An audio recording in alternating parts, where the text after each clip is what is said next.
ان کا سوال یہ ہے کہ زید پٹیل دیوبندی وحدت الوجود کے قائل یاسر ندیم واجدی کے ساتھ بیٹھتے ہیں، زید پٹیل کافر، اس وجہ سے زید پٹیل کافر، وہ وحدت الوجود کو ماننے والے کو کافر نہ مانتے ہیں اس لیے خود کافر۔ چلیے میں اس بارے میں واضح پہلے بات بتا دوں۔ سب سے پہلے ہمارا موقف بالکل واضح ہے کہ حق بات کہنے میں ہم یہ نہیں سوچتے ہیں کہ کون ہے کیا ہے، ہم یہ دیکھتے ہیں کہ حق سب سے اوپر ہے اور حق بات سامنے رکھتے ہیں چاہے کوئی بھی کیوں نہ ہو۔ وحدت الوجود کے خلاف ہم لوگ کئی بار بات کر چکے ہیں، اللہ کہاں ہے اس موضوع پہ ہم سٹریم بھی کر چکے ہیں، اور سارے چیزیں یہاں تک آ کے تقلید کے موضوع پر کیا ہے، بلکہ ہم نے کچھ ایسے سوالات جو کچھ خاص لوگوں نے اٹھایا تھا وہ سوالوں کے جواب بھی سٹریم میں دیا ہے، سمجھنے والوں نے دیکھا ہوگا، سمجھا ہوگا۔ لیکن کچھ ایسے اجتماعی مسائل ہوتے ہیں جہاں پہ سارے مسلمان مل کر اپنی بات رکھتے ہیں، وہاں پہ ہم کوئی چیز میں کسی کے ساتھ اپیئر ہوتے ہیں۔ جیسے آپ مثال کے طور پہ دیکھو گے کہ جمعیت اہل حدیث کے سٹیج کے نمائندے کئی بار ایسے پروگراموں میں جاتے ہیں جو سارے مسلمانوں کے اجتماعی مسائل ہوتے ہیں۔ اس کا مطلب یہ نہیں ہوتا ہے کہ ہم مانتے ہیں کہ وہ صحیح ہے، وہ حق پر ہے، وہ صحیح ہے، 2 اور 2 4 بھی صحیح ہے، 2 اور 2 5 بھی صحیح ہے، 2 اور 2 6 بھی صحیح ہے۔ ہمارا طریقہ یہ ہے قولوا قولا سدیدا، سیدھی سیدھی بات کہہ دو۔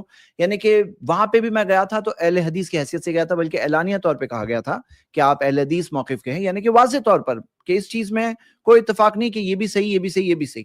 لیکن کچھ چیزیں ہوتی ہیں، جیسے اللہ کے رسول صلی اللہ علیہ وسلم نے مدینہ کے اندر یہودیوں کے ساتھ ٹریٹی کی تھی، تو کیا نبی صلی اللہ علیہ وسلم یہ مانتے تھے یہودی بھی حق پر ہے؟ کہ یہودیوں کے ساتھ ٹریٹی کی، یہودیوں کے ساتھ مل کر مقابلہ کیا، جو ہم دیکھتے ہیں کہ نبی صلی اللہ علیہ وسلم کی ٹریٹی آف مدینہ جس کے نا یہودیوں نے سائن کیا تھا، تو اس کے اندر کیا یہ تھا نبی صلی اللہ علیہ وسلم یہ مانتے تھے یہودی حق پر ہے؟ تو کیا یہ موقف ہوتا ہے؟ تو یہاں پر کسی کے ساتھ کسی چیز میں مل کر کوئی ایک چیز کا سامنا کرنے کا مطلب یہ نہیں ہوتا کہ ہم موافق ہے، یہ بات کو سمجھ جانا چاہیے، یہ نہیں ہوتا کہ موافق ہے۔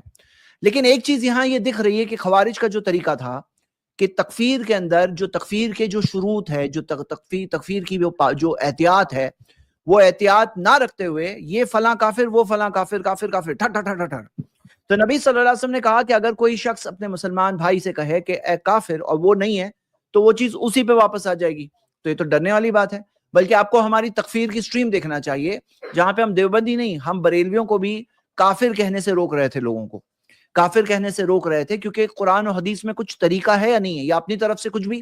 آپ کیا موقف خوارج کے طریقے سے میچ ہوگا، صحابہ کے طریقے سے میچ نہیں ہو رہا ہے۔ اسی لیے ایک نصیحت ہے، اگر ہو موجود یہاں آ سکتے ہو، فیس ٹو فیس بات کر سکتے ہو تو یہاں کی بات کرو، پیچھے پیچھے اس طرح کے کمنٹس ڈال کر خود بھی گمراہ ہونا اور دوسروں کو گمراہ کرنے کی کوشش نہیں کرنا چاہیے۔ اللہ ہم سب کو ہدایت دے۔ چلیے مفتی یاسر ندیم الواجدی حافظ اللہ جو ہے دیوبندی عالم جو ہے، انہوں نے اس حدیث کی تعویل کی جو ہے عین اللہ کے متعلق۔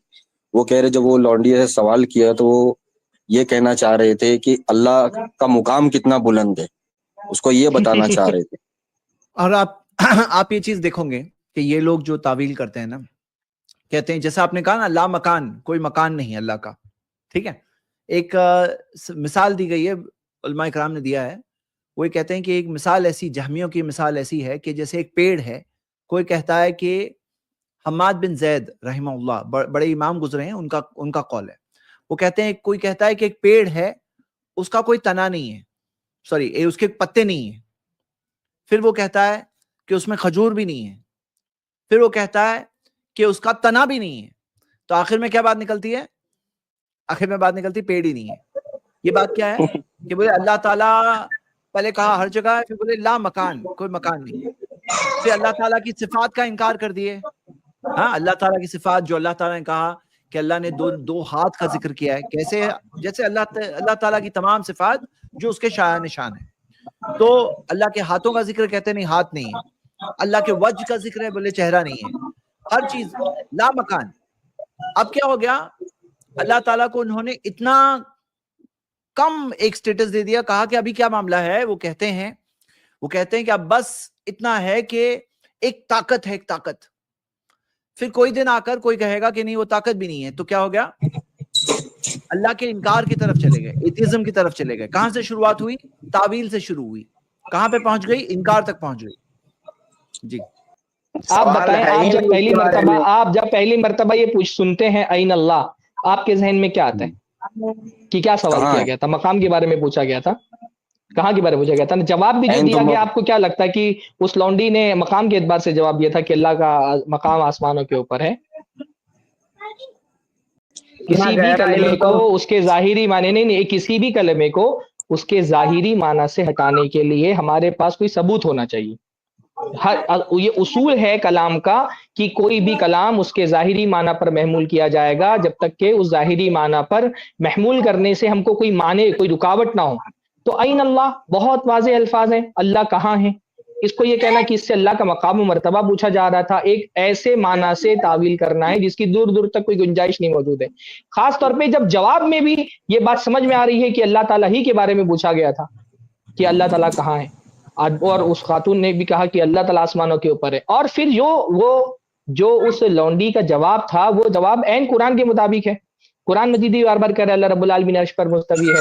آمین تم من فی السما، کیا تم اس اللہ رب العالمین سے اپنے آپ کو معمون سمجھتے ہو جو آسمانوں کے اوپر ہے.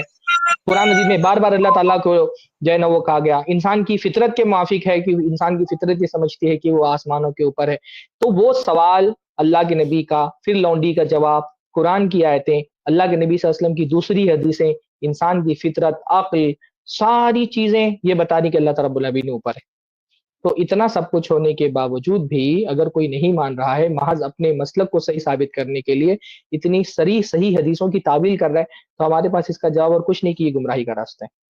تو آپ لوگوں نے سنا زید پٹیل حفظہ اللہ نے بھی بہت اچھی طریقے سے اس بات کا جواب دیا کہ ہم اگر کسی کے یہاں پہ جا رہے تو اس کا مطلب یہ نہیں ہے ہم ان کے موقف کی تائید کر رہے ہیں، بلکہ ہم کئی اسٹریم میں ان مفتی یاسر ندیم کے جو تقلید کے متعلق جو سوالات اور ان کے اپنی رائے ہوتی ہے اس کا جواب دیا گیا زید پٹیل حفظہ اللہ کے اسی پلیٹ فارم سے i+TV اختلاف کے حل سے.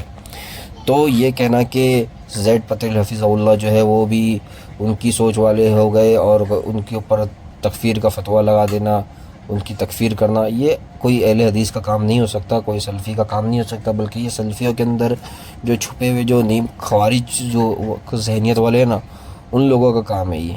اور یہ لوگ کبھی اپنا فیس سامنے نہیں لاتے، یہ لوگ چھپ کر حملہ کرتے سلفی اہل حدیث کے اوپر.